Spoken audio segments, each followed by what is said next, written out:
नमस्कार दर्शकवृन्द, यहाँहरूलाई हार्दिक स्वागत गर्न चाहन्छु। म नवराज थानुक। आजको विशेष सन्दर्भमा हामी नेपाल प्रहरीको पूर्व डिआइजी समेत रहनुभएको सुरक्षा क्षेत्रको विज्ञ व्यक्तित्व, लामो अनुभव र नेपाल प्रहरीमा बसेर काम गरिसक्नु भएको व्यक्तित्व केशव अधिकारी पूर्व डिआइजी आज हामीसँग हुनुहुन्छ। खास गरी यतिखेर सुन काण्ड माछो भ्यागुत्व हुने परिस्थिति बनिसकेको अवस्था छ।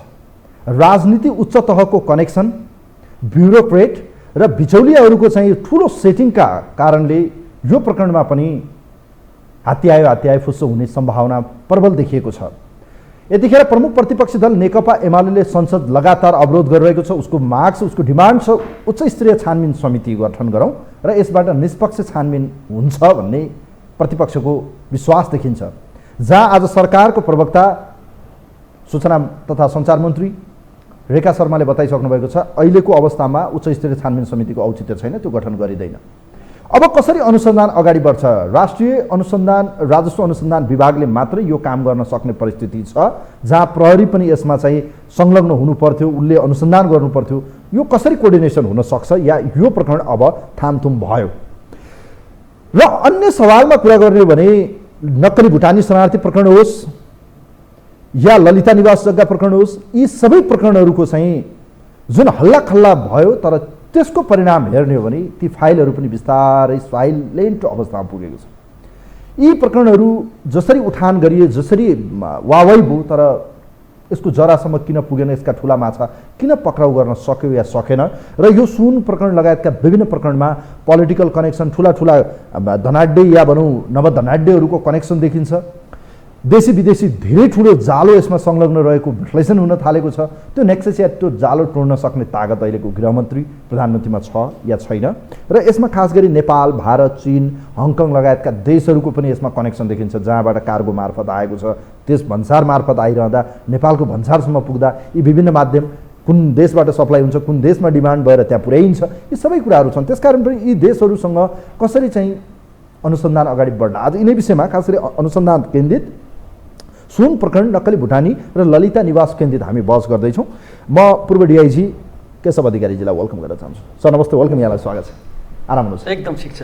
अब यो विभिन्न प्रकरणहरू हामीले हेऱ्यौँ, सुरुवाती दिनहरूमा यति धेरै हल्लाखल्ला भयो, बिस्तारै यो 10-15 दिनपछि साइलेन्ट हुँदा अब त लाग्न थाल्यो यो पनि माछो भ्यागुत्व हुन्छ कि भन्ने मेरो चाहिँ इन्टरप्रिटेसन म देख्छु। के हो सर, के हुन्छ लाग्छ तपाईँलाई? यो अनुसन्धान कतातिर जाँदैछ? यहाँबाट सुरु गरौँ प्लिज। तपाईँले ठिक भन्नुभयो। अब यो अवैध सुन प्रकरणको घटना शङ्काको दायरामा अब आयो। मैले यहाँभन्दा अघि धेरै पटक यस विषयमा बोलेको छु, राज्यको इमान्दारिताको बारेमा, होइन? अनुसन्धान टिमलाई राज्यले यो स्तरसम्म चाहिँ सहयोग गरेको यो चाहिँ इतिहासमै थिएन, होइन? त्यसले गर्दा यो मुद्दाले चाहिँ सफल अवतरण लिन्छ भन्ने कुरा मैले तपाईँको भुटानी शरणार्थीको केसमा पनि बोलेको थिएँ, ललिता निवासकोमा पनि, यो केसमा पनि मैले बोलेको थिएँ। तर अनुसन्धानको गति र त्यसमा संलग्न भएका व्यक्तिहरूका चाहिँ अभिव्यक्तिहरू हेर्दाखेरि चाहिँ नि प्रहरीलाई कता अनुसन्धानको दायराबाट, भूमिकाबाट अलग्याएको हो कि जस्तो मलाई लाग्न थाल्यो। मैले यो किन भनिरहेको छु भने, तब यो महत्त्वपूर्ण कुरा छ। मैले यो कुरा किन भनिरहेको छु भन्दाखेरि, ठिक छ, राजस्व चुहावट र कर छलीको मुद्दाको अनुसन्धान गर्ने अधिकार सम्बन्धित निकायलाई छ, जसले सुन चाहिँ समात्यो, होइन? उहाँहरूलाई चाहिँ त्यो अधिकार छ। तर यो मुद्दाको उठान जसरी भयो, यो घटनालाई जसरी प्लान वेमा चाहिँ अगाडि बढाइयो, तहगत, लेयरगत, होइन, भूमिका, जिम्मेवारी र हैसियतमा व्यक्तिहरूलाई अनुबन्ध गरियो, होइन?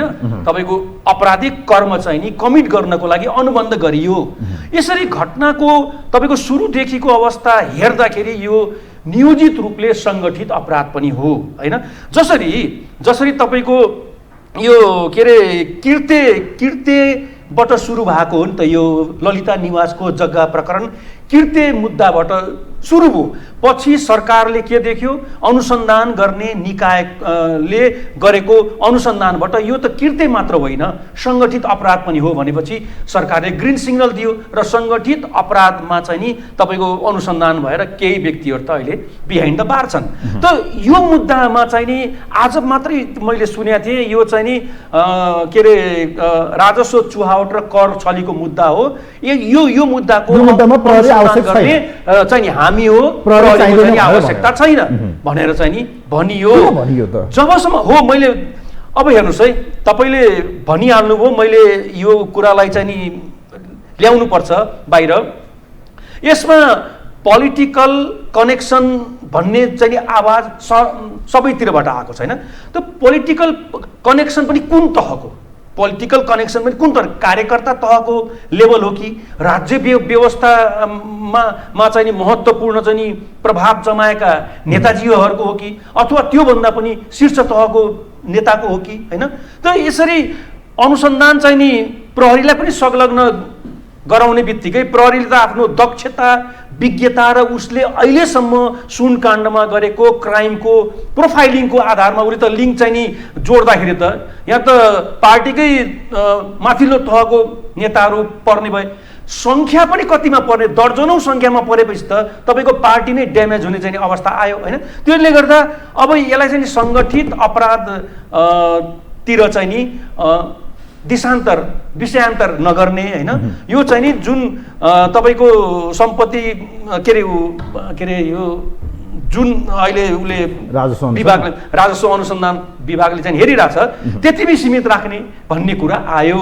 त्यसले गर्दा अहिले माहौल हेर्नुहोस् त, सुरुवाती दिनमा ओहो यो त अभूतपूर्व अनुसन्धान चाहिँ नि हुने भयो। अब त चाहिँ नि भोलिका दिनमा जुन नेपालको छवि चाहिँ नि ड्यामेज भएको छ होइन, नेपालको छवि जुन ड्यामेज भएको छ नि तपाईँको हरेक सूचकाङ्कमा चाहिँ नि मुनि छ होइन। तपाईँको मानव अधिकारको चाहिँ नि हननमा होइन, भ्रष्टाचारका इस्युजहरूमा होइन, सबै केसहरूमा त हाम्रो सूचकाङ्क चाहिँ नि विश्वले हेर्ने उसमा त मुनि छ। त्यसले गर्दा यो अवस्था चाहिँ नि भइरहेको समयमा अब प्रहरीलाई चाहिँ नि हात खुला गर्न त दिँदैन, प्रहरीलाई चाहिँ दिने बित्तिकै किन देखिएन एकअर्काको बिचमा समन्वय किन भएन? राज्यले चाहेन या भनौँ राजस्व अनुसन्धानले चाहिँ बाइकट गरेको जस्तो देखिन्छ, या प्रहरीले आफैले पनि यो अनुसन्धान गर्न सक्ने त्यो उसमा अधिकार छ या छैन? होइन, सङ्गठित अपराधको मुद्दा चाहिँ नि आकर्षित हुने प्रकृतिको यो घटना हो नि होइन। हो, त्यसमा कुनै शङ्कै छैन किनभने अन्तर्देशीय चाहिँ नि नेटवर्क छ र यो जान्छ कहाँ त तपाईँको टेरोरिजममा लगानी हुने कुरा हो। यो विषय त संवेदनशील कुरा हो। राजस्व चुहावट त एउटा ठाउँमा छ, ठिक छ, राजस्व चुहावट भयो के अरे कर छलीको घटना ठिक छ, सम्बन्धित निकायले हेर्ने कुरा हो। तर मुद्दामा जसरी यो प्लान गरियो, रणनीति बनाएर अपराधलाई के अरे कमिट गरियो, यो त सङ्गठित अपराधको दायराभित्र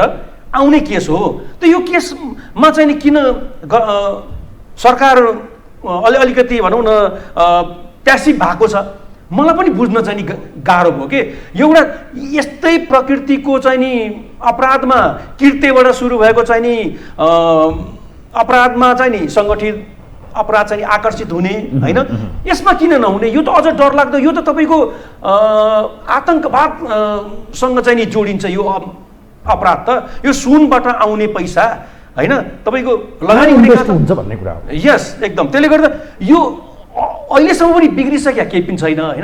नभए त प्रहरीलाई किन यो 2 हप्ता बितिसक्यो, गत 3 गते पक्राउ परेको थियो यो सुन, आज करिब हामी संवाद गरिरहँदा 18 गते भयो, 15 दिन बितेछ।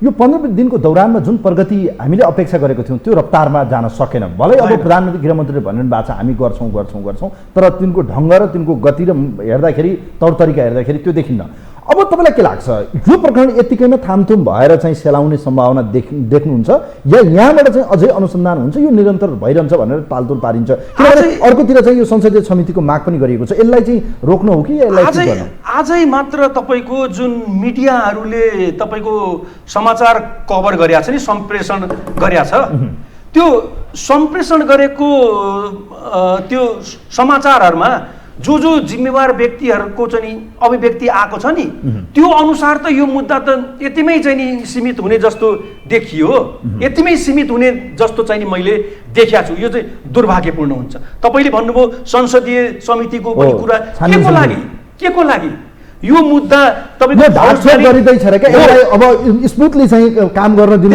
सत्य तथ्य बाहिर ल्याउन यो सरकार र राज्यले या भनौँ गृहमन्त्री या प्रधानमन्त्रीले चाहिँ यसलाई नरोकुन्, छानबिन समितिले चाहिँ सबै कुरा पारदर्शी गर्छ भनेर भनिरहनु भएको छ उहाँहरू। म आउँदैछु। तपाईँ के को लागि यो संसदीय छानबिन समिति के को लागि? फौजदारी मुद्दाको अनुसन्धान गर्ने, जघन्य प्रकृतिको मुद्दाको अनुसन्धान गर्ने तपाईँको संविधान ऐन कानुनले नेपाल पुलिसलाई चाहिँ नि अधिकार दिया होइन। अर्को व्यक्ति जुन कामको लागि प्रहरी दक्ष छ होइन, धेरै ठुला रिजल्टहरू पनि ल्याएको छ, उसँग चाहिँ नि क्षमता पनि छ, उसलाई चाहिँ नि के अरे तपाईँको प्रविधिले पनि सपोर्ट चाहिँ नि गरेका छ, त्यसमा विज्ञता हासिल गरेका व्यक्तिले अनुसन्धान नगरेर संसदीय समिति उहाँले त वाच गर्नु पर्यो। आजसम्म तपाईँको धेरै ठुला इस्युजहरूका मुद्दाहरूमा संसदीय समिति नबनेको हो र यही तपाईँको चाहिँ नि सुन प्रकरणमा, योभन्दा अगाडिको सुन प्रकरणमा 2074 सालमा तपाईँको समिति बन्यो, त्योभन्दा अगाडि पनि विभिन्न इस्युजहरूमा यही तपाईँको परि थापा कै चाहिँ उहाँले त नामै खुलाएर दिएको छ यो व्यक्तिको संलग्नता। के भयो त्यसले के अर्थ राख्यो त्यो समितिको? पुग्यो यो त यो मुद्दाको विषयान्तर गर्न हो कि डाइभर्ट गर्न हो कि? जनताले त अहिले एकदम चासो भएर हेरिरहेको छ। संसदीय समितिले टेक ओभर गर्यो भने यो त अनुसन्धान कहिले हुने, अनुसन्धानको निष्कर्ष पनि जुन विगतमा भएको थियो त्योभन्दा चाहिँ नि के अरे राम्रो होला जस्तो त मलाई लाग्दैन। अब अहिले आउँदैछ क्विन्टलका क्विन्टल सुनहरू एयरपोर्टबाट भित्रियो भन्ने कुरा आयो। हजुर, यो यसो कसरी सहज भयो? तपाईँ त अब त्यहाँ विज्ञको रूपमा पनि बस्नुभयो, अनुभव पनि छ यहाँसँग, कसरी सम्भव हुन्छ सर? यो नेपाल प्रहरीलाई सूचना हुँदैन या भनौँ के हुन्छ? एयरपोर्ट व्यवस्था के हुन्छ? सबै सामानहरू आउँदा पनि हामी सूचना छैन, गोदाम खोलेको रहेछ यहाँ। तपाईँले ठिक भन्नुभयो। राज्य या प्रहरी चाहिँ चुक्यो किन त? प्रहरीलाई चाहिँ नि तपाईँको पोलिटिकल पार्टिजहरूको नेताजीहरूको चाहिँ नि गोटी बन्यो। सधैँ चाहिँ नि इमान्दार सरकार चाहिँ नि धेरै कमाए होइन, इमान्दार सरकार धेरै कमाए र जुन बेला त्यो गभर्मेन्ट आयो त्यो बेलामा राम्रो काम पनि भएको छ। तपाईँले भन्नुभयो यो यसरी सूचना हुन्न र प्रहरीलाई भन्नुभयो, प्रहरीलाई सूचना नहुने कुरा होइन। तपाईँले यो 100 केजीमा राजस्व अनुसन्धान विभागलाई सूचना गयो होइन, सूचना दिने मान्छेले पनि उसले चाहिँ नि के गर्छ भन्दाखेरि मैले सूचना कहाँ दिँदाखेरि मलाई कम्फर्ट हुन्छ, फाइदा हुन्छ र अर्को ठुलो कुरो सुरक्षित हुन्छु म, किनभने तपाईँको इन्फर्मरहरू त मरेका पनि छन् नि त, सूचना दिए बापत उनीहरूको चाहिँ नि भौतिक ड्यामेज पनि भएको छ नि। त्यसले गर्दा सूचना चाहिँ नि आयो आएन भन्ने ठुलो कुरो हुँदैन होइन। प्रहरीले चाहिँ नि तपाईँको एयरपोर्टबाट बाहिर निस्किसकेका ठुलो परिणाममा धेरै पटक तपाईँको यो पहेँलो धातु चाहिँ नि समातेको होइन, एयरपोर्ट बाहिर पनि समातेको छ। ड्रग्सकै कुरो गर्नुहुन्छ भने केही समय अगाडि मात्रै अर्बौंको डलर चाहिँ नि तपाईँको ठमेल र चाहिँ नि प्रहरीको पनि संलग्नता छ भन्ने कुरा आयो, भन्सारको संलग्नता छ भन्ने कुरा आयो, गृहमन्त्री अर्थमन्त्री पुरै विविध तह र तबकाको व्यक्तिहरूको नाम आयो भनिरहँदा प्रहरी पनि त विवादमा मुछ्यो नि त यो प्रकार होइन। प्रहरीको संलग्नता छ भन्ने कुरा पुष्टि पनि त हुन पर्ला नि, होइन र? त्यो त बेनिफिट अफ डाउट हो। त्यो त उहाँहरूले त अनुसन्धान गर्दै हुनुहुन्छ नि।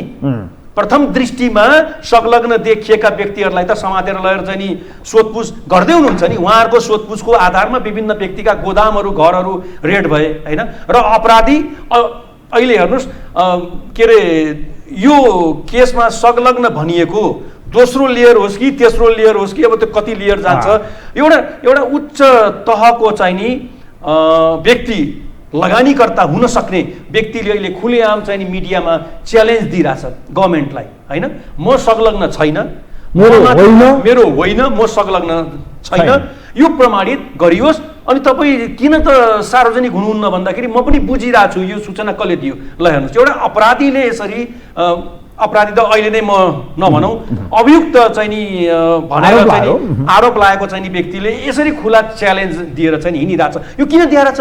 जसले च्यालेन्ज चाहिँ दिएको व्यक्ति छ नि त्यसको चाहिँ नि अर्काइभ हेर्नुहोस् त, त्यसको त्यो विगतको चाहिँ त्यो फोटोहरूको अर्काइभ हेर्नु, कुन नेताज्यूसँग चाहिँ नि घाँटी जोडेर फोटो चाहिँ नि खिच्या छैन। आजको हो र भने 46 साल भन्दा पहिलेबाट उहाँको त यस्तो अवैध क्रियाकलापमा संलग्न उहाँले बोल्ने यो आँट चाहिँ नि कहाँबाट गर्नुभयो? समितिले पनि उहाँको नाम चाहिँ नि दिएको छ अरे, पटक पटक चाहिँ नि बनेका समितिले पनि उहाँको चाहिँ नि प्रत्यक्ष रूपले संलग्नता छ भन्ने कुरो दिएको छ अरे होइन। त्यसले यो अवस्था चाहिँ नि कहाँबाट आयो? राज्यबाट संरक्षित व्यक्तिहरू बाटै यो मलाई लाग्छ केशव अधिकारीज्यू, यदि यो प्रकरणको सत्य तथ्य यसको गहिराइमै जाने हो भने यति मात्र होइन, अहिले त अब यो 17-18 जना जुन पक्राउ परे यसभन्दा माथि त्योभन्दा अझै माथि सम्मको चाहिँ यसमा कनेक्सन देखिन्छ। जुन पिक्चरहरू अहिले देखे या कल डिटेलहरूका कुरा या अन्यको पनि कनेक्सन देखेला, देशी विदेशी धेरै देखेलान्, त्यहाँसम्म पुग्छ लाग्छै लाग्दैन सर? जुन अहिले मान्छेको अपेक्षा के छ भने पुग्छ या पुग्दैन, समात्छ या समात्दैन, नामहरू जोडिए सरकार चाहिँ अब मुख बन्द गर्नुपर्ने हो के गर्ने होला भन्ने, जस्तो अब वर्षमान पुनको नाम कृष्णबहादुर मगर यही यावत सवालमा नाम जोडिएर आएको छ। के लाग्छ सर तपाईँलाई? सबैभन्दा पहिला नेपाल प्रहरीको अनुसन्धान टिमलाई, जुन अनुसन्धान टिमले ठुला ठुला चाहिँ इस्युजहरूमा सफलता हासिल गरेछ, यसलाई तपाईँको फङ्सनल अटोनोमी दियोस् त। यो मुद्दा चाहिँ नि ल ठिक छ, राजस्वले हेर्छ आफ्नो मुद्दा दायर गर्छ होइन, विशेष अदालतमा उसले आफ्नो मुद्दा दायर गर्ला। यसले सङ्गठित अपराधसँग पनि गाँसिएर सिबिआईलाई चाहिँ नि दियोस् त। फङ्सनल अटोनोमीको साथ फेरि है, यहाँ जहिले पनि चाहिँ नि हस्तक्षेप चाहिँ नि भएको छ। टोले गुन्डालाई चाहिँ नि छुटाउने उच्च पदस्थ नेताहरू हाम्रै देशमा विराजमान हुनुहुन्छ, हिजो पनि हुनुहुन्थ्यो, आज पनि हुनुहुन्छ विभिन्न ओहदामा। त्यो अटोनोमी दिएर चाहिँ नि 10 दिनको दिन चाहिँ नि हेर्नुहोस् त, यो त पार्टी नै ड्यामेज हुने चाहिँ नि अवस्था आउँछ। किनभने यति संलग्नता छ उहाँहरूको, बुझिया छ होइन। न्युजहरूमा पनि त्यो कुराहरू आएको छ, विगतमा पनि अनुसन्धान गर्दाखेरि उहाँहरूकै नाम चाहिँ नि जोडिएर चाहिँ नि आएको छ होइन। विभिन्न व्यक्तिहरू अहिले जुन पेपरमा नाम आइरहेछ उहाँहरू मात्रै होइन, फेरि मैले अन्य व्यक्तिको बारेमा पनि बोलिरहेको। त्यसले गर्दा अब त्यो टोलीले चाहिँ नि अनुसन्धान गर्न पायो भने नेपाल पुलिसको टोलीले 10 दिनमा कन्फिडेन्स हुनुहुन्छ यसमा? म त कन्फिडेन्स छु एकदमै, प्रहरीले गर्छ भन्ने लाग्छ। तपाईँलाई म भनौँ, अहिले जुन महराजीमाथि आरोप लाग्यो हो, उहाँ र उहाँको चाहिँ नि छोरामाथि आरोप लाग्यो, कल डिटेल छ, कनेक्सन कल हो, मैले त्यही भन्दैछु, आरोप लाग्यो होइन। त्यस्तै आरोप चाहिँ नि तपाईँको भुटानी शरणार्थी काण्डमा अहिले हिरासतमा रहेकालाई पनि लागेको। भुटानी शरणार्थी काण्डमा चाहिँ नि आरोप लागेका व्यक्तिहरू, केही व्यक्तिहरूलाई सिडिआरको आरोपमा उहाँहरू अपराधमा संलग्न भयो भन्ने तथ्य र प्रमाणहरू पुष्टि भयो भनेर डिजिटल प्रमाणको आधारमा उहाँहरू अहिले पूर्वपक्षमा हुनुहुन्छ। महराज्यूको हकमा पनि जुन अहिले भन्सार अधिकृतसँग सयौं पटक चाहिँ नि गफ भएको छ, त्यो रेकर्ड छ होइन। सिडिआरमा चाहिँ नि उहाँले विभिन्न व्यक्तिहरूलाई र त्यो चिनियासँग पनि सम्पर्क भएको कुरा आयो। यो तथ्य र प्रमाण होइन र?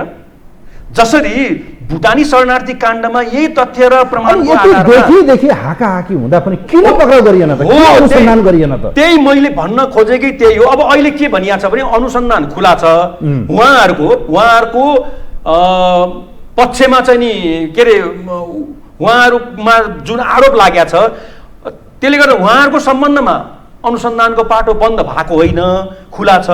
अदालतमा जाने बित्तिकै त्यो मुद्दा मिसिल अदालतमा जाने बित्तिकै त्यो बन्द भएको होइन। तथ्य र प्रमाणले भोलि चाहिँ नि पुष्टि हुन सक्यो भने उहाँहरू कानुनको दायरामा आउनुहुन्छ।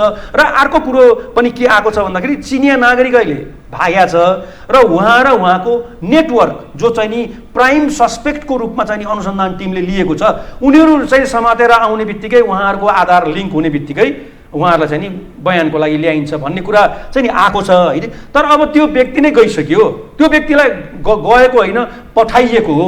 किन भन्दाखेरि कालो वस्तु, कालो चाहिँ नि के अरे ऊ स्टेन देखियो एक्सरेमा, शङ्का लाग्यो, यकिन गर्न सकिएन, हामीले यकिन गर्न सकिएन भने त होल्ड त गर्न सकिन्थ्यो नि, अनुसन्धान गर्न सकिन्थ्यो नि उहाँलाई, होइन? ससम्मान पासपोर्ट राखेर उहाँ जानुभयो, अनि त्यसपछि भोलिपल्ट आउनुभयो पासपोर्ट लिएर, पर्सिपल्ट जब यो डेभलप हो नि, यो सूचना डेभलप हुने बित्तिकै त उहाँ त जानुभयो, उहाँलाई चाहिँ नि ससम्मान बिदाई चाहिँ नि गरियो, होइन? यो अवस्था छ, किन यहाँ त लहरो तान्दा चाहिँ नि पर हुने भयो। यो अवस्थालाई चाहिँ नि नजरअन्दाज गरेर सरकारले जसरी चाहिँ नि तपाईँको त्यो भुटानी शरणार्थी र यो अर्को मुद्दामा प्रारम्भिक दृष्टिमै चाहिँ नि कदम चाल्यो, त्यसरी नै यो मुद्दालाई चाहिँ नि सफल कहाँनिर चुक्दैछ त यो प्रकरणमा? प्रहरी या भन्नुहोस्, अब प्रहरीको सवालमा पनि गृहमन्त्री भनिरहनु भएको छ म छोड्दिनँ कसैलाई, तपाईँ नआत्तिनुहोस्, म सबैलाई समाउँछु, उहाँले बोलिरहनु भएको छ। अब यसमा अब के बोल्नु? प्रधानमन्त्री भन्नुहुन्छ बरु सरकार छोड्छु, म त अनुसन्धान रोकिँदैन, हिजोको उहाँहरूको केन्द्रीय समितिको बैठकमा पनि त्यही भनिरहनु भएको छ उहाँले। त यो कहाँनिर चाहिँ यसको लिकेज देखिरहनु भएको छ, कहाँनिर चाहिँ मिस्टेक भइरहेको छ? यो ट्र्याकबाट हुन्छ नि कहिलेकाहीँ चाहिँ लेआउट भएर चाहिँ गलत ट्र्याकमा डाइभर्ट भइरहेको जस्तो, यो कहाँनिर चाहिँ भइरहेको छ? उहाँहरूको अभिव्यक्ति पनि हिजोबाट अलिकति फरक हिसाबले चाहिँ आउन थालेको जस्तो लाग्यो मलाई। कसरी? किनभने प्रधानमन्त्रीज्यूले अब यो मिडियामा आएको कुरा हो, यो भित्री कुरा त अब उहाँहरूलाई थाहा होला, यो चाहिँ नि राजस्व अनुसन्धान विभागको अधिकार क्षेत्रभित्र पर्ने विषय भएको रे यो सङ्गठित अपराधतिर यो प्रहरीलाई चाहिँ ह्यान्डओभर गरिँदैन भन्ने जस्तो मनसाएको चाहिँ नि समाचारहरू चाहिँ नि आएको छ, होइन? त्यसले गर्दा अब प्रहरीको चाहिँ नि औचित्य अब किन त्यहाँ टिममा किन मागियो? एसपी दर्जाको मान्छेलाई एट्याच त्यहाँ किन गरियो तर भूमिका विहीन चाहिँ नि किन बनाइएछ? अब भूमिका विहीन जस्तो छ भन्ने कुरो अब हामीले त बाहिरी रूपमा सुन्ने हो, होइन? नभए त सङ्गठित अपराधतिर चाहिँ नि आकर्षित हुने प्रकृतिको यो मुद्दा भएको हुँदा तुरुन्त चाहिँ नि त्यो टिमको माग गर्नु पर्थ्यो, पत्रै लेखेर चाहिँ नि, होइन? यो त तपाईँहरूको हाम्रो पार्ट चाहिँ नि हामी हेर्छौँ, यो चाहिँ नि एकदम योजनाबद्ध चाहिँ नि रणनीतिक हिसाबले बनेको चाहिँ नि यो केस भएको हुँदा यो चाहिँ नि तपाईँहरू पनि संलग्न हुनु पर्यो भनेर जानु पर्थ्यो, सरकारले ग्रिन सिग्नल दिनु पर्थ्यो। यहाँ त विभागको कुरा आएन, यो त विभागभन्दा धेरै माथिको चाहिँ नि तहको कुरा आयो, आउनु पर्थ्यो, तर त्यो आउला जस्तो अब चाहिँ नि मलाई लाग्दैन। किनभने आफ्नै पार्टीका विभिन्न पार्टीका एउटा पार्टी भन्ने नेताहरू जोडियो, अरू पार्टीका सबै आउँछन् नि, त्यसमा त शङ्कै छैन। त्यसले गर्दा यो अवस्था आयो भने त पार्टी त ड्यामेज हुन्छ, पार्टीको छवि पनि। तस्करीको घटना विगतमा पनि सुन्यौँ, आज पनि सुन्यौँ, अब यो अपवाद भनौँ या यो जे पनि हुनसक्छ, भोलि पनि रहला, यो नहुने कुरा भएन, होइन?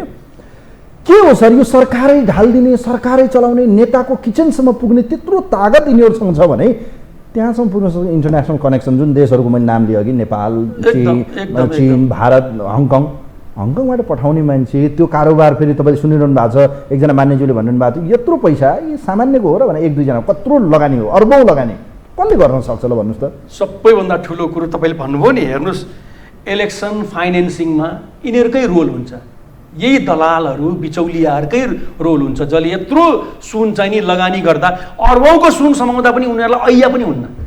यो जुवा नै हो, यो त जुवा ऐया पनि हुन्न। यस्तो त अब यही प्रकरणमा यही व्यक्ति मुछिएको भनिएको छ नि, 22 कि 27 चोटि त यही टिमले ल्याइसक्यो भनेपछि कति ल्यायो होला ल भन्नुहोस् त?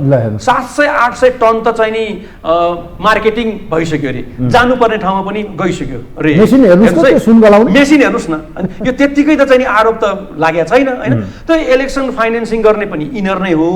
अनि पार्टीलाई अप्ठ्यारो पर्यो एकदमै चाहिँ नि अर्बौँ करोडौँको चाहिँ नि सहयोगको आवश्यकता पर्यो भने पनि सपोर्ट गर्ने यही टिमहरूले नै हो।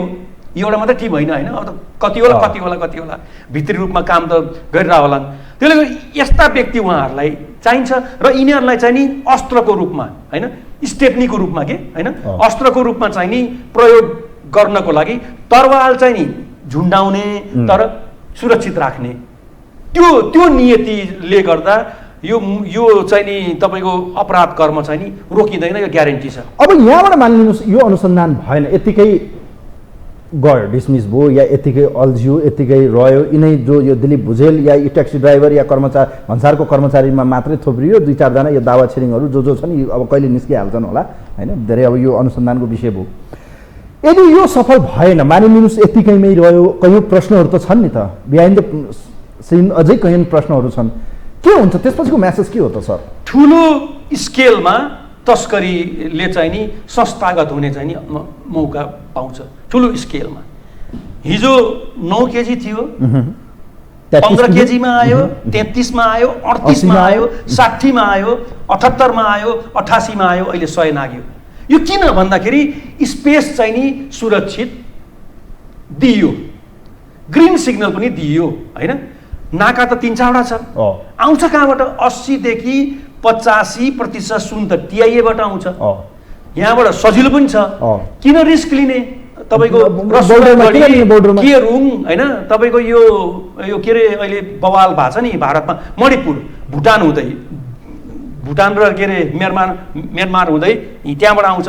रिस्क किन लिने? यति लामो बाटो, यही नै सहज ग्रिन सिग्नल हामीले पाइरहेछौँ भने, सेटिङ यही मिलिरहेछ भने किन ल्याउने त्यहाँबाट हैन भनेर यसरी चाहिँ नि आइरहेछ। यो चाहिँ नि संस्थागत त हिजो पनि भएको थियो, अझ लार्ज स्केलमा चाहिँ नि संस्थागत चाहिँ नि हुन सक्ने डरलाग्दो चाहिँ नि मैले अर्को मेसेज पनि दिन्छ, यसमा पोलिटिकल कनेक्सन रहेछ, राज्यका उपल्लो तहको सेटिङ रहेछ, त्यसकारण चाहिँ यो अनुसन्धान गरिएन, तिनलाई बचाउन या आफ्नै पार्टीका नेता बचाउन पनि अनुसन्धान रोकियो भनेर सन्देश दिइसक्यो। हेर्नुहोस्, हिजोसम्म होइन, म अहिले पनि भन्छु, यो गभर्मेन्टले धेरै यो 2-3वटा इस्युमा यति राम्रो काम गर्यो, यो अभूतपूर्व हो के, विगतमा भएकै छैन नि होइन। म त 29 वर्ष त म त्यही संस्थामै चाहिँ काम गरेर आएँ, मैले त देखाएको थिएन। त्यसले यो सरकारको अहिले इमेज हिजोका दिनसम्म यस्तो राम्ररी बन्यो होइन, किनभने जनाधार चाहिँ नि खस्किरहेको चाहिँ अवस्था छ होइन। सरकारलाई पनि पार्टीहरूलाई पनि के अरे राम्रो काम देखाउने यो मौका हो कि अवसर हो। अहिले पनि धेरै कुरो बिग्रिसकेका छैन होइन।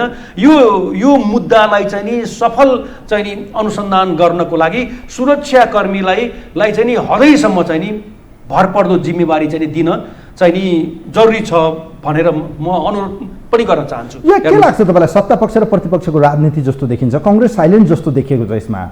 सत्तापक्ष विशेष गरी माओवादी केन्द्र भन्छ या भनौँ प्रधानमन्त्री या उहाँकै मातहतका मन्त्रीहरू भन्नुहुन्छ, हामी कुनै पनि हालतमा अन्य समिति आवश्यक छैन, एज इट इज सरकारकै अङ्गले काम गर्छ। प्रतिपक्ष भन्छ संसदीय समिति या अन्य छानबिन समिति चाहिन्छ।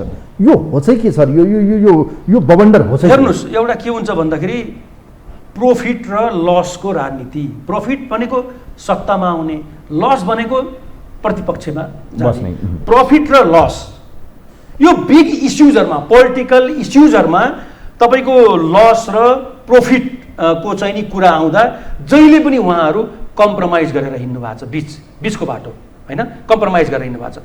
मैले अघि पनि तपाईले सुरुवातमा सोध्नुभयो किन चाहियो फौजदारी अभियोगको अनुसन्धान गर्न नेपाल प्रहरीलाई जिम्मा दिएको छ नेपालको प्रचलित ऐन कानुनले। अन्य संस्थालाई यो तपाईको अधिकार दिने हो भने, काम गर्न दिने हो भने किन राख्ने नेपाल प्रहरीलाई? 80,000 को हाराहारीमा नेपाल प्रहरीलाई तलब भत्ता खुवाएर किन राख्ने त? उहाँहरूले नै अनुसन्धान जब गर्ने हो भने। संसदीय समिति आज मात्रै के अरे विगतमा पनि त 8-10 वटा त बन्यो नि, यो 10-12 वर्षको बिचमा त 8-10 वटा त बन्यो। खोइ त्यसको उपलब्धि चाहिँ नि के छ? हैन, त्यो विषयले बहस त डाइभर्ट गर्यो नि त, अहिले डाइभर्ट गर्यो। त्यही त भन्दैछु, आवश्यक छ कि छैन भन्नेतिर पो पुर्याइदियो त। मैले तपाईँलाई सुरुमा भने नि विषयान्तर गर्नको लागि हो। अहिले त जनताको ध्यान चाहिँ नि कता केन्द्रित गर्न सकिन्छ, किन ध्यानै ती छ नि अब सरकारले के गर्छ, राम्रो काम गरिरहेछ भन्ने छ, त्यसलाई चाहिँ नि डाइभर्ट चाहिँ नि गर्नको लागि यो किन आउँछ? यो फन्डाहरू चाहिँ नि आउन हुन्न। हेर्नुहोस्, यो दुर्भाग्यपूर्ण इतिहासले चाहिँ नि के अरे निर्मम समीक्षा गर्छ। हेर्नुहोस्, पछि अहिले नगर्ला हैन। त्यसले गर्दा यस्तो काममा, यो नाजायज कामहरूमा चाहिँ नि यसरी तपाईको आवाज उठाउने हैन, अनुसन्धान गरिरहेको टिमलाई चाहिँ नि उनीहरूको पनि ध्यान डाइभर्ट गर्ने हैन, शङ्काको दृष्टिकोणले हरेक कुरालाई हेर्ने, त्यो गर्न चाहिँ हुन्न। हेर्नुहोस्, त्यसले चाहिँ असर गर्छ। सर, अब कुरा गरौँ यो सुनकाण्डपछि नक्कली भुटानी र ललिता निवासको चाहिँ अनुसन्धान सिआइबीले गरिरहेको थियो, गरेर पनि छ, अझै ओपनै छ फाइल। त्यो किन अगाडि बढ्न सकेन? ठुला माछा किन पक्रेन? क्या मनमा लागेको प्रश्न सर, जनताको प्रश्न हो। मैले भने तपाईलाई म के भन्न चाहे भने अनुसन्धानको सर्कल चाहिँ नि पुरा हुन्छ जस्तो मलाई लाग्दैन। अब अनुसन्धानको सर्कल भनेको त्यसमा मुछिएका व्यक्तिहरू त अहिले हिरासतमा हुनुहुन्छ हैन, अनुसन्धान पनि सकिया छैन हैन। अब अभियोजनको लागि तयारी हुँदै होला, तर जहाँबाट यो तपाईँको इस्युको उद्घाटन भयो होइन, उहाँ व्यक्तिहरूलाई ससम्मानै सही ल कार्पेटै पिछाएर लगेर पनि छानबिन गर्न पर्दैन, गर्नुपर्ने होला नि त होइन। यो तपाईँ अभियोजन लगाएर केही व्यक्ति जेल गए भने पनि यो मुद्दाको अनुसन्धान सफल भयो भनेर भन्ने आँट कसैको पनि हुँदैन। त्यही त तपाईँले अघि भन्नुभयो प्रहरीले सक्छ, प्रहरीलाई दियो भने सक्छ, सिआइबी यति क्यापेबल छ भनेर भन्नु छ एकदम। यो प्रकरणमा किन क्यापेबल भएन क्या? प्रश्न त यसरी बाध्य हो। मैले भने नि अब अहिले त के भन्छ नि, तपाईँको सत्ताको हो नि, उहाँहरू त टेको हो नि त, सत्तालाई टिकाउने मध्येका पात्रहरू हो नि त उहाँहरू। तपाईँ मैले पनि बिचमा हेरेँ त, तपाईँले यो कुरो सोध्नुभयो एकदम सान्दर्भिक कुरो। बिचमा विज्ञ भनिएकाहरूले पनि बोलिरहेछन् कि यो दुईजना पात्रलाई चाहिँ नि समातेर ल्याउने बित्तिकै समीकरण नै भत्किन्छ। त त्यो रिस्क त गभर्मेन्टले लिन्न। बाट सुरुमा पुग्दैन भने त्यो काण्ड किन खोल्ने सर? अनुसन्धान किन गर्ने क्या? जब मुख्यलाई समाउनु छैन भने सुरुमा निहितार्थ के थियो बुझेन गभर्मेन्टले नै, तर्साउन गरिहाल्यो। त्यस्तो लाग्छ हो, विश्वासको बजेट पास गर्न तर्साउन गरिहाल्यो। अनुसन्धान एउटा व्यक्तिमा चाहिँ उही कहीँ पे निगाहे कहीँ पे निशाना जस्तो लाग्यो कि मलाई होइन। सुरुवात त भइहाल्यो। सुरुवातमा चाहिँ धेरै बिग सटहरू चाहिँ नि संलग्न चाहिँ हुनुभयो। यो कसैले सोचेकै थिएन होला। यो स्तरको चाहिँ नि तपाईँको क्लुहरू के अरे सिआइबीले ल्याउला भनेर सोच्नु भएको पनि थिएन होला सायद सुरुमा। अब आयो त क्लु त, त्यसले गर्दा उहाँहरू होइन ठिक छ, उहाँहरूको नियत ठिक छ भने पनि, तर एउटा अनुसन्धानको चक्रभित्र त आउनु पर्यो नि त उहाँहरू पनि होइन र। कस्तो व्यक्ति समाइरहेको छ अहिले तपाईँले हेर्नुभयो होला, अनुसन्धानको तपाईँ विज्ञ व्यक्तित्व नै हुनुहुन्छ, त्यहाँ बसेर अनुभव छ। लेनदेन कारोबार गर्ने जग्गाको जसले खरिद गर्यो त्यसलाई जो मोही भनिएका छन् नक्कली ती, या भनौँ अलिअलि कर्मचारीहरू जसले चाहिँ त्यहाँ लेखापढी गरे, यति नै हो सर यसको ललिता निवासको? यही हो त के हो मनमा लागेको क्या? होइन होइन, यो त तपाईँको कारिन्दाहरू टिप्पणी उठाउने, तपाईँले भन्नु ठिक भन्नुभयो, टिप्पणी के अरे तपाईँको टिप्पणी उठाउने, राय लेख्ने, प्रस्ताव पेश गर्ने, यही तीनटा कर्म गर्ने व्यक्ति मात्रै। रियलमा चाहिँ नि चाहे सैद्धान्तिक चाहिँ नि सहमतिको नाममा होस्, नीतिगत चाहिँ नि निर्णयको नाममा होस् होइन, जेसुकै आधारमा होस् न होइन, त मुख्य व्यक्तिलाई नल्याउँदासम्म यी कारिन्दाहरूलाई ल्याएर तर्साउने मात्रै हो। म त अरू यो केही हुन्छ जस्तो लाग्दैन मलाई। त्यो तपाईँको के अरे भुटानी शरणार्थी काण्डमा पनि केही व्यक्तिहरू उच्च पदस्थसँग गाँसिएका पारिवारिक सदस्यहरू छन् नि, अब यिनीहरूको पनि चर्चा सेलाइसकेका छ। हेर्नुहोस् त्यो सेलाइसकेका छ। अब यसरी यो यस्तो राम्रो आँट गरेर दुई चारवटा चाहिँ नि मुद्दाहरूमा सरकारले चाहिँ नि खुट्टा टेक्यो दह्रो हिसाबले होइन, यो किन चाहिँ नि सेलाएको जस्तो हो? हुन त अहिले नै चाहिँ नि गभर्मेन्टलाई पनि सबै कुरो सङ्ख्याको दृष्टिकोणले हेर्न हुन्न होइन, तर यो सुन तस्करीको प्रकरणमा जुन मुद्दा आकर्षित हुनुपर्ने हो त्यो मुद्दालाई अलिकति पनि ध्यान चाहिँ नि नदिएको देख्दा यो त सबै सामसुम चाहिँ हुने कि जस्तो चाहिँ भान। यो सिधा भन्दा यो सुई खै कतै आफैतिर घुम्छ कि भन्ने डर पनि होला। डर पनि छ हो, यो घुमेर फेरि त्यहीतिर आउँछ कि भन्ने पनि होला। सर जस्तो अब यो एउटा यो प्रश्न मान्छेहरूमा लागेको पनि छ र हामीलाई पनि के लागेको छ भने नेपालमा चाहिँ अहिले सरकारले जसरी काण्डहरू एकपछि अर्को खोलिरहेको छ, फेरि एउटा कुनै काण्ड खोलेर यी सबै मुद्दाबाट फेरि जनताको डाइभर्ट त्यता गरिदिने हो कि भन्ने मान्छेलाई लागिरहेको छ। त्यो सम्भावना कति देख्नुहुन्छ? यो पोलिटिकल फन्डा गर्ने चलन जे पनि हुनसक्छ, जे पनि हुनसक्छ। हेर्नुहोस्, किनभने विगतका नजिरहरू चाहिँ हामी हेरौँ होइन, एउटालाई के कलाई पिटेर बुहारी तर्साउने भन्ने जस्तो, छोरी पिटेर बुहारी तर्साउने भन्ने छ नि, यो सही उखान चाहिँ नि के बुढापाकाहरूले भनेको। यो कुनै पनि कुरा चाहिँ नि हुँदैन नेपालमा भनेर म त भन्दिनँ। नक्कली चलिरहेकै थियो, ललिता गरिरहेकै थियो, सुन काण्ड फेरि अर्को काण्ड आउँछ। र एउटा कुरो फेरि यो सुन काण्डको तपाईँको हिस्ट्री त धेरै लामो छ नि होइन, धेरै लामो छ।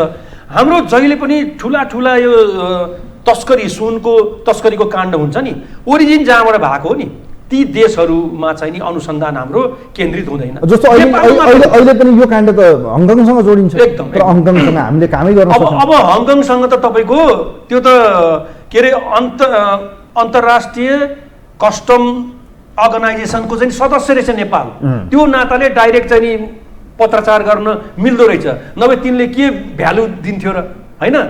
त्यो पत्रचार भएको छ, यो नै काफी छ।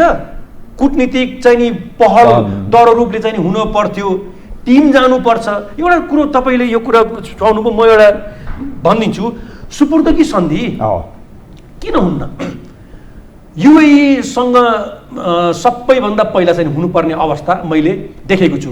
नेपालले प्रस्ताव गरे होइन, युएईले नेपालमा चाहिँ नि, अब उनीहरू त सम्पन्न छन् होइन, भ्रष्टाचार गर्न त उनीहरूलाई केही जरुरी नै छैन, नेपाललाई प्रस्ताव गर्यो। यो हाम्रो देश पनि यहीँबाट तस्करी चाहिँ नि भयो भने हाम्रो देश पनि बदनाम हुन्छ, सुपुर्दगी सन्धि चाहिँ नि गऱ्यो भने हाम्रो लिङ्क चाहिँ नि स्थापित हुन्छ। हुन त इन्टरपोल पनि छ होइन काम गर्ने, त सुपुर्दगी सन्धि भयो भने डाइरेक्ट यहाँबाट टिम गरेर चाहिँ नि ल्याउनु पनि सक्ने भयो। बिचबिचमा त चाहिँ गएको पनि थियो, तर यो सुनको इस्युहरूमा कहिले पनि गए जस्तो मलाई लाग्दैन। यो सायद 33 किलो सुनमा एकचोटि गएर एकजना मान्छेलाई ल्याए जस्तो मलाई चाहिँ लाग्छ, तर मेन मान्छे आएन। सुपुर्दगी सन्धिको लागि अहिलेसम्म मुख्य नायकहरू बाहिर बसेर नै नेपालमा चाहिँ बिजनेस गर्छ है सर। खालि एजेन्टहरू न हो, सानो व्यापारीहरू त्यो बाहिर बस्नुपर्ने उनीहरूलाई बाध्यता के पर्यो भन्दाखेरि डलर चाहिँ पे गर्नु पर्यो, सेक्युरिटीहरू छँदैछ, डलर चाहिँ पे गर्नु पर्यो। त्यो लार्ज स्केलको डलर चाहिँ यहाँ तत्काल उनीहरूले चाहिँ सक्दैन। अब त्यहाँ आउने कहाँबाट त भन्दा लाखौँ चाहिँ तपाईँको श्रमिकहरू ती छन् जसले रेमिटेन्स चाहिँ नि पठाउँछ। नेपालमा पठाउने कि तपाईँको सरकारी के अरे सरकारको प्रणालीबाट चाहिँ नि आउने रेमिटेन्स त धेरै त यिनीहरूकै हातमा जान्छ नि त।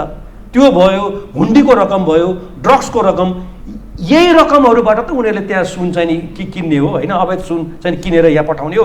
त्यो यी देशहरूसँग चाहिँ नि सन्धि चाहिँ नि नभएको देख्दा, चीनसँग हेर्नुहोस् त कति वर्ष चाहिँ नि अगाडिदेखि भएको छ, तर चाहिँ नि भारतसँग 2005 सन् 2005मा सचिव स्तरको हस्ताक्षर भएको छ, तर अनुमोदन चाहिँ नि भएको छैन। विभिन्न कारण छन्, फेरि कहीँ चाहिँ नि तिब्बती इस्यु, भारतसँग चाहिँ नि तेस्रो देशको व्यक्ति टेकओभर चाहिँ नि हेनओभरको कुरा, त्यो त टुङ्गाउनु पर्यो नि त होइन। यो ठुला ठुला अपराधले गर्दा नेपालको अन्तर्राष्ट्रिय एउटा कुरो हेर्नुहोस् है, कति महत्त्वपूर्ण कुरा छ यो अनौपचारिक तवर, अनौपचारिक अर्थतन्त्र होइन, भूमिगत अर्थतन्त्रले त तपाईँको नेपालको अर्थतन्त्रमा त यति नकारात्मक चाहिँ नि पैसा त सबै जाँदो रहेछ, पैसा यहाँ कहाँ कारोबार हुन्छ त, यो सुन पनि जाने अन्त योतिर पनि चाहिँ ध्यान दिन जरुरी छ। ओके अधिकारी सर, अब एउटा बडो महत्त्वपूर्ण प्रश्न सर, पछिल्लो समय बाहिर चर्चा पनि हुन्छ, यो एउटा संवेदनशील विषय पनि हो सर। जस्तो अहिले हामी नेपालमै छौँ, बेला बखतमा सुनिन्छ एउटा देशको अन्तर्राष्ट्रिय विमानस्थल कति सुरक्षित हुनुपर्छ, त्यसले दिने म्यासेज इन्टरनेसनल रूपमा के हुन्छ सर? एकातिर त हाम्रो पासपोर्टको हैसियत त हामीले देखिसकेका छौँ, अब यो कुरा गरिरहनु परेन, तर पछिल्लो समय नेपालमा चाहिँ सेक्युरिटीको हिसाबले हेर्ने भने हाम्रो देशमा चाहिँ आतङ्कवाद बढ्दैछ भन्ने अब इन्टरपोलहरू या भनौँ इभन भारतकै आज मात्रै मैले हेरेर आएको थिएँ, भारतीय प्रहरीको अनुसन्धान पनि त्यो देखिन्छ, पाकिस्तानतिर चाहिँ पाकिस्तानबाट आएर चाहिँ इन्डिया चाहिँ सप्लाई गर्यो पेस्तोलहरू भन्ने कुरा छ। यो आतङ्कवाद या बम बारुद या यो किसिमका चाहिँ सप्लाई हुने, यो इन्टरनेसनल त यति खुकुलो रहेछ नि त, या त जे पनि हात्ती पनि छिर्न सक्छ भन्छन् मान्छेले, यो थ्रेट कति छ हामीलाई? आंशिक सत्यता छ है, पुरै त म भन्दिनँ, आंशिक सत्यता छ। अहिले भारतको अलि लामो पनि भयो, भारतको प्लेन हाइजेक भयो नि यहाँबाट होइन, हाइजेक भइसकेपछि भारतले एउटा सुरक्षा टुक्री यहाँ राखेको छ। म बम्बई जाने क्रममा मेरो विवाद पनि भयो, म त्यो च्यानलबाट प्लेनमा चढ्नै चाहिनँ। म चाहिँ नि, म त टिआइए को सेक्युरिटी च्यानल हुँदै आएको व्यक्ति, म चाहिँ नि यहाँबाट जान्न भनेर मैले विवाद गरेँ। विवाद गरेपछि नजिकै एउटा पुलिस अफसरले मलाई देखेर चिन्यो, आयो, सर यहाँ हजुरले भनेको जस्तै यहाँ धेरै अफसरहरूले विवाद गर्नुहुन्छ तर कसैको केही लाग्दैन। ल सन्देश के गइरहेछ भन्नु, यो त नागरिकलाई, धेरै नागरिकलाई थाहा पनि छैन, साँच्चै थाहा पनि छैन। हाम्रो विमानस्थलमा को चाहिँ नि सेक्युरिटी चेक जाँच चाहिँ नि भारतले गरिरहेछ, हेर्नुहोस् त, भारतको सेक्युरिटीको एउटा चाहिँ अङ्गले गरिरहेछ। यो सन्देश चाहिँ नि गयो भने टुरिस्टमा आधारित चाहिँ नि अर्थव्यवस्था हो नि हाम्रो ठुलो होइन, रेमिटेन्स त छँदैछ, टुरिस्टमा आधारित चाहिँ नि अर्थव्यवस्था हो। असर के पर्छ, रिस्क लिएर कोही चाहिँ आउँछ, ल भन्नुहोस् त हो। यहाँ चाहिँ नि के अरे पोरस ल के अरे पोरस के अरे यहाँको चाहिँ नि तपाईँको सुरक्षामा छिद्रहरू पनि छ, त्यो चाहिँ नि छैन भनेर चाहिँ कसैले भन्न सक्दैन। तर कस्तो भयो भन्दाखेरि त्यही सुनको ठाउँमा तपाईँले अघि भन्नुभयो, 2-4 ठाउँमा चाहिँ आतङ्क मचाउनको लागि बमै ल्याएर विस्फोटक बमै ल्याएर पदार्थ अनि तपाईँको अत्याधुनिक चाहिँ नि हतियार पनि ल्याएको भए के हुन सक्थ्यो ल भन्नुहोस् त। नआएको होला पनि भन्न सकिन्न नि त। त्यो अहिले यो सुनले त गर्दा नेपालको आन्तरिक र राष्ट्रिय सुरक्षामा ठुलो चाहिँ नि थ्रेट चाहिँ नि ऊ भएको छ, सिर्जना चाहिँ नि भएको चाहिँ अवस्था छ। भोलि चाहिँ नि अवैध हतियारहरू चाहिँ नि एक्सप्लोसिभ्सहरू चाहिँ नि कुनियतले यहाँ चाहिँ नि ल्यायो भने होइन होइन भारतै जाला, ल ठिक छ भारत जाला, सन्देश त जाँदैन। दुई देशको बिचको चाहिँ नि द्वैत सम्बन्धको चाहिँ नि अवस्था के होला? अनुदान र सहयोगमा चाहिँ नि बाँचिरहेको देश हो हाम्रो होइन। त यो चाहिँ नि एकदमै र एउटा कुरो अघि तपाईँले भन्नुभयो, म यहाँ के अरे जोडिहाल्छु। भन्सारमा को काउन्टरमा तपाईँको प्रहरीलाई चाहिँ नि निषेध छ। किन सर, के हो? अब हेर्नुहोस् है, मैले पहिला नै यो कुरो सुनेको 8-10 वर्ष अगाडि नै, त्यहाँ चाहिँ नि नापीले जग्गा कित्ता काट गरे जस्तो क्षेत्र चाहिँ नि कित्ता काट गरे, पानी बाराबार जस्तो, पानी बाराबार तेरो क्षेत्र त्यहाँसम्म मात्रै सीमा, यहाँ आउन पाउँदैन, तेरो कित्ताको चाहिँ नि सीमा यो हो। त्यस्तो पनि हुन्छ? राष्ट्र सहयोग त सबै हो नि, सुरक्षा केही अप्ठ्यारो पर्यो तत्काल देन देयर केही अप्ठ्यारो पर्यो, सुरक्षा सम्बन्धी इस्यु हो भने प्रहरी चाहिने होइन। त्यो त प्रहरी एउटा साक्षी त्यहाँ बस्यो भने भरोसा पनि त हो नि होइन। त्यहाँ त एकलौटी छ, एकलौटी भएकै कारणले यो मैले कसैलाई आरोप लागेको होइन। प्रहरी पनि संलग्न भएका यस्ता चाहिँ नि काममा प्रहरीको पनि राम्रो चाहिँ नि के अरे भूमिका त विगतमा थिएन। त्यो त म प्रहरी भएरै चाहिँ स्वीकार यो ल्याउनुको पछाडि मन्त्रालयकै टसल हो त, त्यही हुनसक्छ, हुनसक्छ। फेरि अहिले मलाई अचम्म के लाग्यो भने प्रधानमन्त्रीज्यूले, अर्थमन्त्रीज्यूले अनि गृहमन्त्रीज्यूले के भन्नुहुन्छ, यहाँ त प्रहरीको त आवश्यकता छ। रोक्यो केले भन्छु म त, त्यही त भने 1 मिनेटमा निर्णय गरेर उहाँहरूको नीति बनाउने ठाउँमा हुनुहुन्न र भने निर्देशन गरे भने त तुरुन्तै त्यहाँ खडा भयो। अस्ति कता अर्थ मन्त्रालयको चाहिँ नि प्रवक्ताजीले बोल्नु भयो अरे भन्ने सुने, मैले त सुनेन है, मैले कोहीबाट सुनेको होइन। प्रहरी त्यहाँ चाहिँ नि जाँदैन, हाम्रो बरु जनशक्ति चाहिँ नि हामी बढाउँछौँ। यो त उपल्लो तहबाट चाहिँ नि उहाँहरूले सुनेर त्यो चाहिँ नि अभिव्यक्ति दिया होला नि त होइन। यो सुरक्षासँग यो हदसम्मको चाहिँ नि लापरवाही किन हो हेर्नुहोस् है, मलाई त अचम्म लागेछ। यो त यस्तो चाहिँ नि गर्न हुँदैन। समय विचारको लागि धन्यवाद छ यहाँलाई। दर्शकबिन्दु, यो विशेष सन्दर्भमा हामीसँग नेपाल प्रहरीको पूर्व डिआइजी केशव अधिकारी आज अतिथि हुनुहुन्थ्यो। उहाँसँग संवाद गऱ्यौँ। सुनकाण्ड अहिले पनि हेर्ने हो भने यसको चुरोसम्म पुग्न अझै सकस छ। सरकारले अनुसन्धान जारी राखे पनि प्रमुख प्रतिपक्षी दल नेकपा एमाले भने उच्च स्तरीय छानबिन समितिको माग गरेको छ। यथास्थितिमा चाहिँ प्रहरीको सहयोग बिना यो अनुसन्धान कसरी अगाडि बढ्न सक्छ या सक्दैन, यिनै विषयमा संवाद गऱ्यौँ। कार्यक्रम हेरिदिनु भयो, धन्यवाद दिँदै म पनि बिदा हुन्छु। नमस्कार।